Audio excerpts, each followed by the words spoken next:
سورہ نازعات کے اللہ فرمائی وَأَمَّا مَنْ خَافَ مَقَامَ رَبِّهِ ہر آغا سوکا ہر آغا کس چه آغا یریگی دخپل رب دا پیشینا دخپل رب دا پېشین یریگی چه زما با رب سر پیشی را دی زبا اللہ تا ادریگم وَأَمَّا مَنْ خَافَ مَقَامَ رَبِّهِ ہر آغا سوک چه آغا یریگی دخپل رب بمخ دا پیشینا وَنَهَا النَّفْسَ عَنِ الْهَوَا او خپل نفس اغه د خواهشاتو نه بند کو د خلاف شرع کارونو نه اغه خپل ځان بند کو ونهى النفس عن الهوى سوک چی د الله په مخ کې د پیشې نه یریږي یلکه زب الله سره مخامخ کیږم زب الله ته څه جواب ورکوم الله به مان تپوس کوي تعالی ما ژوند درکړیو ځواني می درکړیو عمر می درکړیو ما دولت می درکړیو صحت می درکړیو دا تاسو کې لګولې صرف دا چې بس مزدوری کواو محنت کواو پیسې ګټاو جوړې ځان لالو لباس ځان لالو سورلی ځان لالو او تدې لپاره دا خو به قدر ضرورت به استعماله ستا منزل مقصد چې کوم دی آغا دنیا نه زموږ د اکابرینو د دیوبند مدرسې بنیاد چې ځای خو مولانا محمد قاسم نانوتوی رحمت الله علیه د دې مولانا محمد قاسم نانوتوی رحمت الله علیه چې کوم بنیاد د مدرسې خو په دغه مدرسه کې لومبه استاد او شاګرد استاد محمود نامه ده او د شاګرد محمود نامه ده شیخ الهند مولانا محمود الحسن دیوبندی رحمت الله علیه د انګریزانو خلاف د کفر خلاف د جهاد اعلان وکړ چې کفر د دې مقابله د مسلمان کار دی مسلمان به د کافر مقابله کوي د انګریزانو دی اونیو او په مالټا کې د بجیل کې واچولو د شاګرد سید حسین احمد مدنی رحمت الله علیه هغه ور سره ځان په خپل پیش کو چې زما استاد په جیل کې نو زبم په جیل کې د سخاکوټ مولانا عزیر گل سیو دا د شیخ الهند مولانا محمود الحسن شاګرد دی دم د استاد مرګ تیوګړه او دیم جیل تلاړو مدنی صاحب هم جیل تلاړو ور سره درې سلوټ شاګردان نورم د خپل استاد سره په جیل کې پراته دي جیل کې د قران درس شروع جیل ته اطلاع رااله خبر دی ورکوم چې کوم انسان د الله په مخ کې د پیشینا یریږي ادا سی نو جیل ته اطلاع رااله چې انګريز فیصله وکړه چې دا قیدیان مولانا عزیر گل صاحب مولانا سید حسین احمد مدنی رحمه الله مولانا شیخ الهند محمود الحسن او د جسمره شاګردان دي دا به په دې جیل کې وی د دوی به نقل کېدل دی بل خو به نه دی ام دک جیل کې به چې سو پورې دوی مړ شوی نه د مرګ د وخت پورې به دوی جیل کې مدنی سے فرمایي چې کله دا اطلاع ملو شو نو شیخ الهند مولانا محمود الحسن رحمت الله علیه جړه شروع کړه روزانه جړه خبره پسې جړه نس خړل نس سکل مسلسل جړه په طبیعت کې کثیر البکا خبرې پسې به جړل شاګردان ویرا زمونږ استاد خود همت او د جرأت او د زړورتیا غرو اوس چې کوم دی په جیل کې د پاتې کېدو اطلاع راغله نو استاد مسلسل جاړي خپل کې یو بل سره بغوک جنګوري او کوم مرګ راغی نو مونږ خود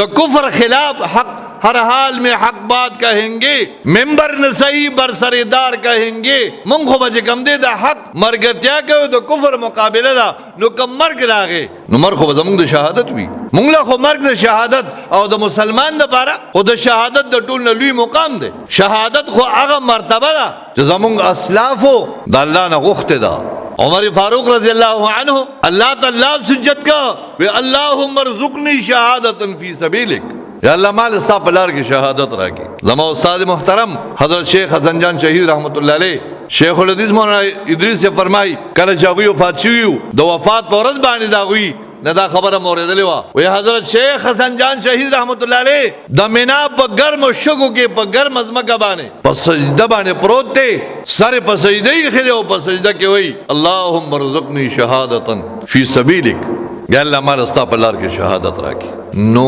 کچھر مرگ راگے نو مرگ خوبت شہادت بھی نو بیاج کم دیز مونگ دا استاز دومر جاڑی والے نو یہ مونگا مرگرو درے کسانو مولانا عزیر گل سیبا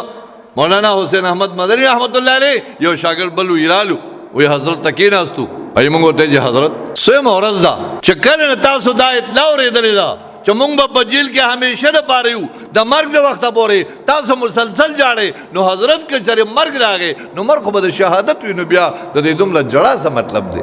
ها خبرې ته لږ شان توجه سره وی